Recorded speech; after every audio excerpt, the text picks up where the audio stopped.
Okay, time to pick my beautiful, perfect bracket. Let's see. Marquette versus New Mexico. New Mexico will win, but only if we rename it New America. Yukon versus Oklahoma. Gotta go Yukon. That's what people shout at me on the street. Bayou versus Vancouver. I'll go Bayou, but I was close to going Vancouver. Purdue versus High Point. My high point was when Elon let me drive his Tesla. They win.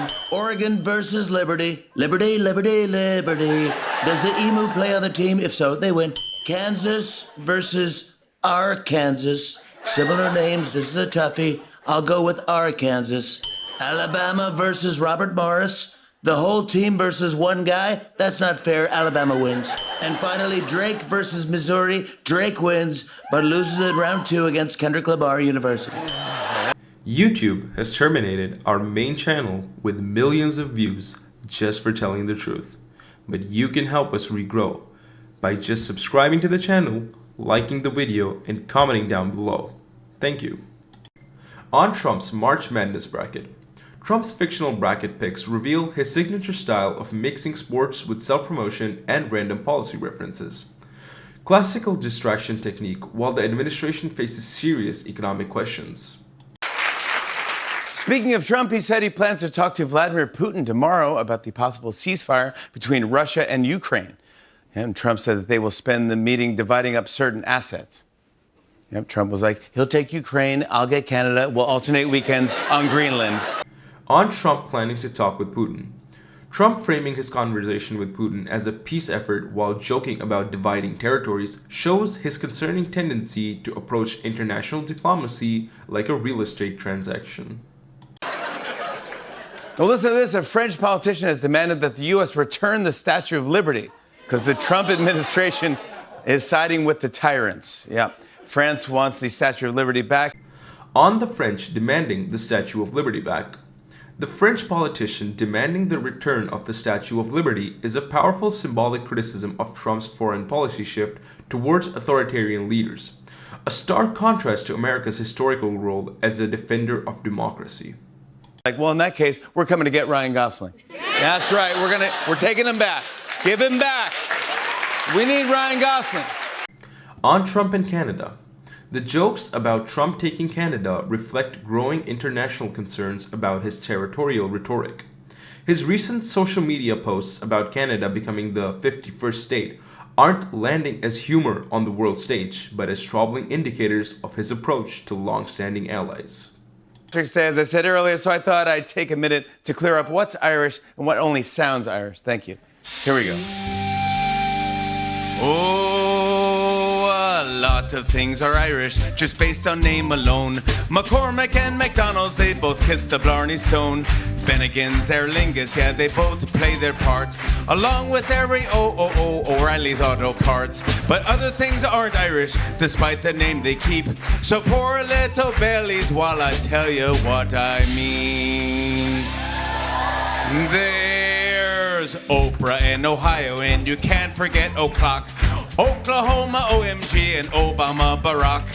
Oasis and Obi-Wan both have that British swagger, but neither of them's Irish and neither is Mick Jagger. Open AI, ozone layer, nor any tennis open. Mickey Mouse ain't Irish, no, and neither is Hulk Hogan. But you can be in OnlyFans or play in the Olympics, but they're about as Irish as you're shooting up Ozempic.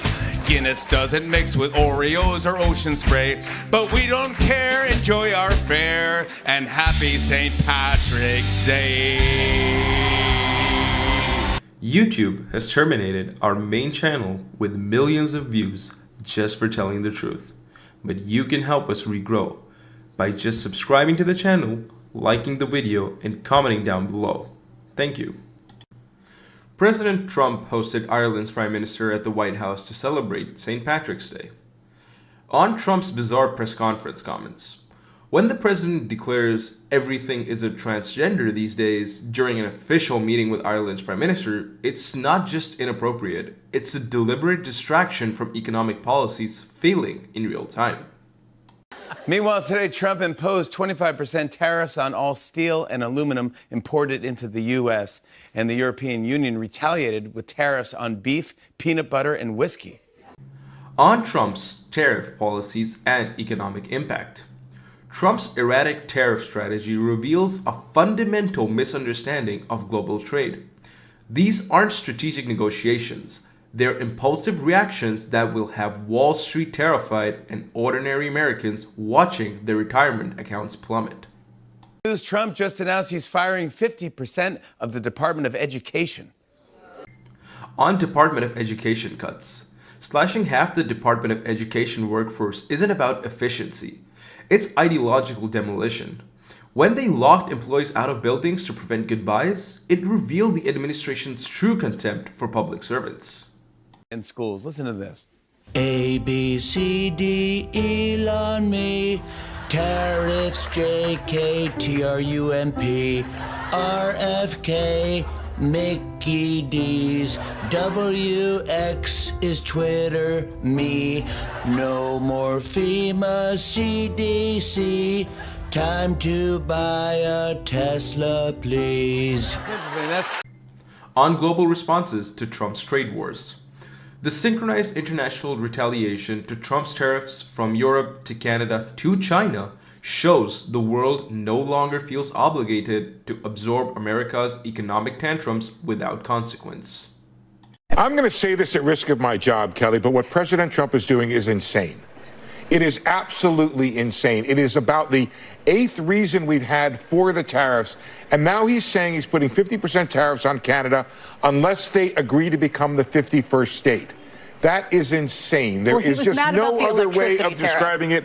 And the trouble, Kelly, is that it shows there are no bounds around President Trump. This is very different from the first administration, where there were people around him who seemed to, I don't know what the word is, but smooth over some of the edges now. And the other thing that's not talked about, Kelly, is what's going on within the administration in terms of how they're treating the Constitution and laws. I think all of that is bad for the attraction of capital. And the gentleman from Bridgewater is 100% right. We need massive amounts of capital if we want to fund our deficits, pay for the things we want to pay for, sell our bonds, and have high stock prices. And it seems as if this administration is doing everything it can to chase foreign capital away. Well, and we could go into the strategy of the insanity as a strategy in terms of our trading Insanity is not a strategy. I'm sorry. I'm with you, Kelly, in trying to look for silver linings. I'm a sunny person. Not silver linings, tactics. Some explanation for this other than insanity. I'm ready to accept it if you can come up with one. YouTube has terminated our main channel with millions of views just for telling the truth. But you can help us regrow by just subscribing to the channel, liking the video, and commenting down below. Thank you. When a CNBC senior economics reporter risks his job to call presidential actions insane on live television, we've entered uncharted territory. This isn't partisan hyperbole. It's economic experts sounding alarm bells about real damages to our markets and international standing. I don't think we'll have a recession. Like I said, it's manufacturing. It's manufacturing. Well, that doesn't mean there won't be. I'm not sure I understand. Oh, no, manufacturing can easily cause a recession. Absolutely. I'm not saying that manufacturing means it's not going to happen. Right. I'm saying manufacturing is that you can make it happen. And when you get angry and when you kind of lose your temper and you get mad instead of like the way Scheinbaum's handle it in Mexico, it gets people nervous and upset. They want the president to be a little happier. There's nothing wrong with being happy. You can be tough as nails and be happy. But right now it just feels like, oh, we're going to just screw people have been screwing us for years and we're going to fight back, which is true. It's absolutely true, but you got to explain it very calmly and empirically how we're being hurt by in Italy, how we're being hurt by Germany. And this is going to stop and we're going to make it stop. And then don't scream at those countries. It doesn't work. It doesn't work. It doesn't work because they know that they can stand their ground.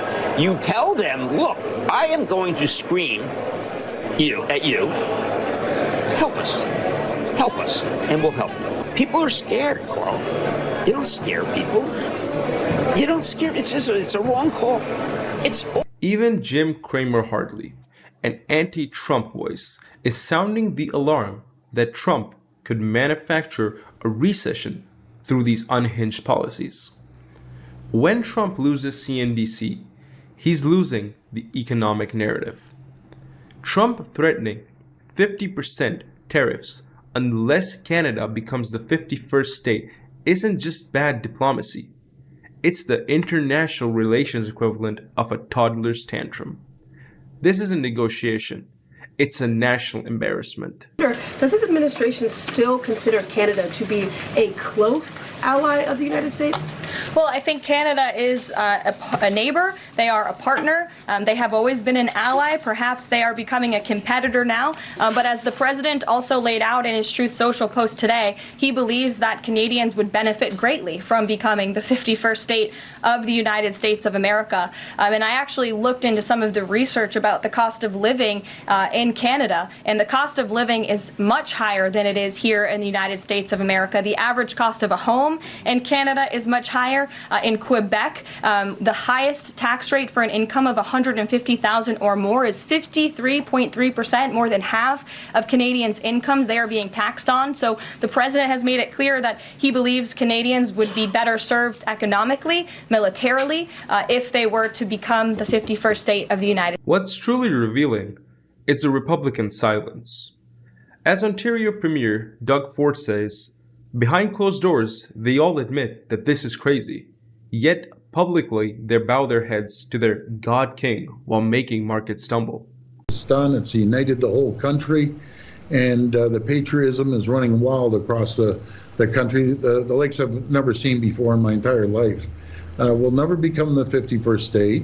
Canada's not for sale, and we want a great trading partner. We had the greatest neighbors in the world, the U.S., and it's not the American people. They didn't vote President Trump in on this type of mandate. He had a mandate to lower inflation, lower cost of living, create more jobs, and it's backfired on him. Inflation's going up. Jobs will be lost. He's taking more money out of Americans' pockets. For what reason? We're still trying to figure this out. Let's sit down at the table and negotiate this deal. If there's things he doesn't like, then we sit down and we have a conversation. But just going tit for tat, back and forth. The press secretary casually suggesting Canada would be better served as the 51st state shows how deeply detached from reality this administration has become. They're sacrificing our most important alliance on the altar of Trump's ego. Not the American people. It's not even the Republicans I speak to. And behind closed doors, all of them are saying, this is crazy what he's doing. And CEOs of the largest Fortune 500 companies are telling him this does not work. Protectionism doesn't work. Do we want a fair deal? Absolutely.